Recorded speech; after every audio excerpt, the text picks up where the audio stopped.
Alugbati, ang daming alugbati. Saka ito saluyot. Ang haba, ang taba. Farm pala ito dito. Ngayon lang ko lang nalaman nandito.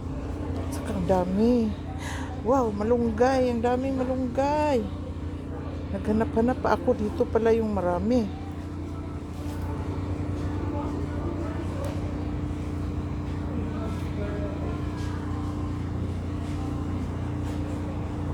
Maraming dahon.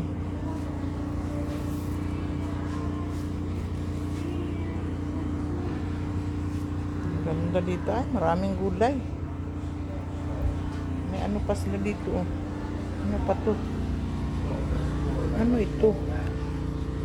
Hindi ko alam ano kung ano ito guys. May lemongrass sila. Meron naman akong lemongrass. Kano ko yan? Meron naman akong maraming lemongrass. Grabe, ang laki ng farm dito. Oh, sa likod. Ano kaya to?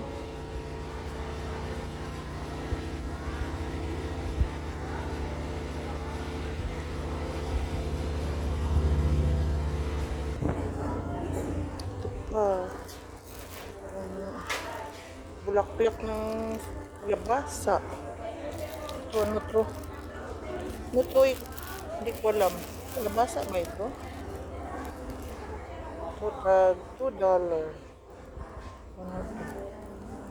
Tag $2? Mura lang dito pala. Iwan ko, dinala ko ng kaibigan ko. At ito naman, tag $3. Ito. Ano to? Bit. $2. Mayroon din sila. Okra, may ano ba to? Ano tawag ito? Gisantis. At ito, nakakuha na ako ng long beans na okra din. Hello, yung okra.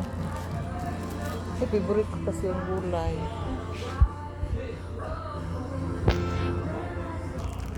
Kuha ako nito na sprout.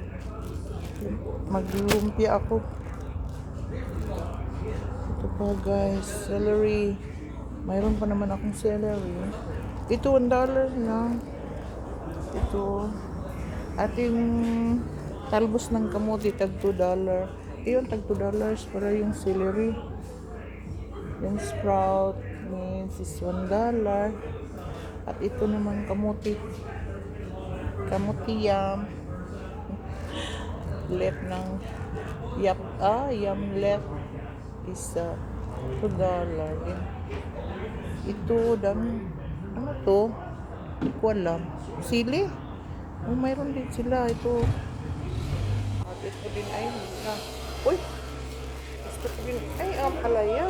Saan ba yung ampalaya?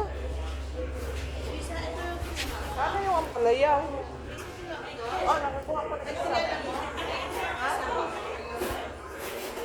Saan ba yung ampalaya? Hindi ko nakita.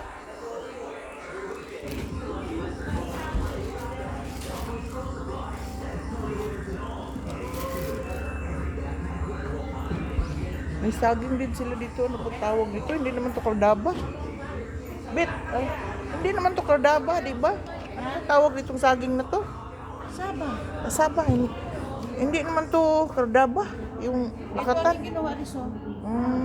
Tag $9 yan? 6. 6. Kala ko. May ano din. Uy, may papaya sila, Bit. May papaya sila. Ay, gusto ko to. Ano to? $2?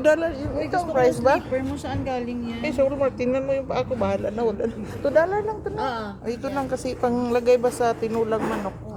Hindi ako marunong. Riz, mag-check kung ano, Riz. Kung Ano? maganda o hindi. Ito, maganda naman to. Matigas pa. Ano malalaman? Matigas, oo. At ito, ano to?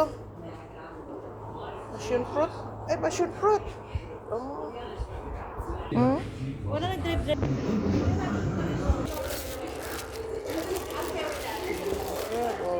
Pero $3.